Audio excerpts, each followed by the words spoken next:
Hello बच्चों, आज हम अपनी एक्सरसाइज 1.2 करेंगे। लास्ट क्लास में मैंने आपको एक्सरसाइज 1.2 के एग्जाम्पल्स कंप्लीट करा दिए थे। आई होप आपने वो रिवाइज कर लिए होंगे पहले। अब हम अपनी एक्सरसाइज स्टार्ट करेंगे। तो हमारा जो फर्स्ट क्वेश्चन है वो देखते हैं कि हमें ये बताना है, state whether the following statement are true और फॉल्स, जस्टिफाई योर आंसर। हमें ये बताना है कि ये स्टेटमेंट है वो रॉन्ग है या सही है, मतलब सही है या रॉन्ग है।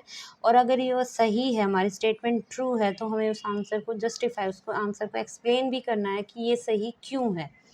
ठीक है, तो फर्स्ट पार्ट क्या है इसका, क्वेश्चन फर्स्ट का, कि every rational number is a real number, कि जितने भी इरेशनल नंबर्स होते हैं वो सारे के सारे रियल नंबर भी होते हैं।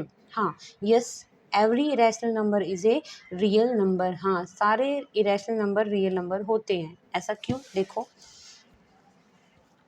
इरेशनल नंबर कौन से होते हैं? जो आपके रूट में वैल्यूज़ होती हैं वो इरेशनल नंबर्स होते हैं आपके। तो इरेशनल नंबर जैसे √2 है, √5 है, √6 है, तो ये सारे क्या हैं आपके इरेशनल नंबर्स हैं। और ये सारे किसके अंदर आते हैं? रियल नंबर के अंदर आते हैं।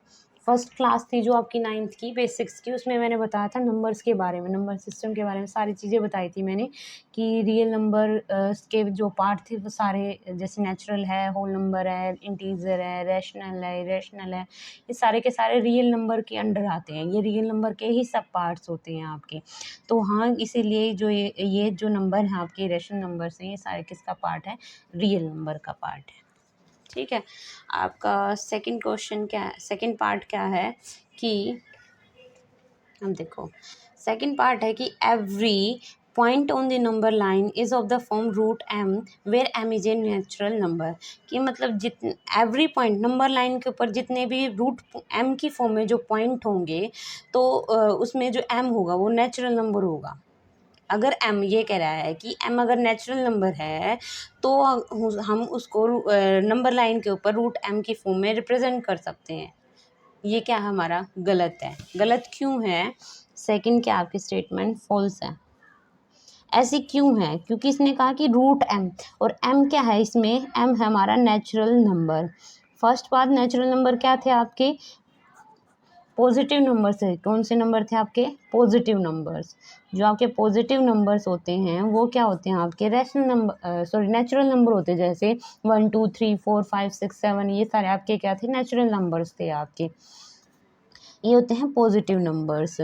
तो अब इसने कहा कि √m की जितने भी, कोई भी नंबर ले लो, √m के कोई भी वैल्यू है वो हम नंबर लाइन पे दिखा सकते हैं और m नेचुरल नंबर होगा इसमें। बट ऐसा नहीं है। √-5 लिख दो जैसे मैं इसमें, तो √-5 है। अगर इसकी बात करें तो ये जो -5 है ना, ये हमारा नेचुरल नंबर नहीं होता। क्या नहीं होता? ये हमारा नेचुरल नंबर क्या नहीं होता? Natural number. तो इसीलिए ये फॉल्स हो जाती है स्टेटमेंट। इसने तो ये कहा था कि every point on number line √m की फॉर्म में, तो m क्या होगा? हमारा नेचुरल नंबर होगा। लेकिन ये तो नहीं है। √5 है वो, √-5 है। अगर नंबर लाइन पे हम दिखा भी रहे हैं, लेकिन -5 है, वो नेचुरल नंबर नहीं है हमारा। तो इसलिए स्टेटमेंट क्या हो जाती है आपकी? रॉन्ग हो जाती है। क्लियर है कि स्क्वायर रूट अगर हम उसका करते हैं m का, तो और m क्या होगा? हमारा नेचुरल नंबर होगा। ऐसा नहीं है। ये क्या हमारा फॉल्स है। ठीक है, अब है आपकी third part, every real number is of irrational number. कि every real number is an irrational number. जितने भी रियल नंबर होते हैं सारे के सारे रैशनल होते हैं। ऐसा नहीं होता। ये भी क्या आपकी फॉल्स है। स्टेटमेंट क्या है आपकी? फॉल्स है। ये फॉल्स क्यों है? इसने कहा कि जितने भी रियल नंबर, सारे के सारे रियल नंबर, आप 2 ले लो या आप 3 ले लो, 4 ले लो, 5 ले लो, ये सारे के सारे क्या आपके रियल नंबर हैं। क्या ये आपके रियल नंबर हैं? बट ये क्या नहीं है? इरेशनल नहीं है। ये क्या नहीं है? ये आपके इरेशनल नंबर नहीं है ये। क्योंकि इरेशनल नंबर कौन से थे आपके? रूट वाले थे आपके, जो वर्गमूल वाली संख्याएं होती है। √2 है, √3 है, √7 है, ये आपके क्या होते हैं? इरेशनल नंबर्स होते हैं। ये आपके रियल नंबर तो हैं, लेकिन ये क्या नहीं है? इरेशनल नंबर नहीं है। तो जितने भी रियल नंबर होते हैं वो इरेशनल नंबर नहीं हो सकते। ऐसा ज़रूरी नहीं है। ठीक है, अब है हमारा क्वेश्चन नंबर सेकंड कि are the square root of all positive integer irrational. अगर हम स्क्वायर रूट करें जितने भी पॉजिटिव नंबर का, क्या वो इरेशनल होता है? अगर नहीं होता, if not give an example of square root of a number that is rational number. तो हमें एक ऐसा एग्जांपल देना है, अगर मैं उसका स्क्वायर रूट करूँ तो वो क्या आना चाहिए? रैशनल नंबर बनना चाहिए, वो इरेशनल नहीं होना चाहिए। तो एग्जाम्पल ले लेते हैं हम। एग्जाम्पल लें, ये भी स्टेटमेंट आपकी फॉल्स है, नहीं होता ऐसा कि जितने अगर मैं किसी पॉजिटिव इंटीजर का स्क्वायर रूट करूँ तो वो क्या बने हमारा और इरेशनल बने। ये फॉल्स है आपका, क्या है ये आपका फॉल्स है। क्यों है? मैं रूट 4 ले लेती हूँ। ये 4 क्या आपका पॉजिटिव नंबर है और इसका रूट का ना स्क्वायर रूट कर दिया हमने इसका।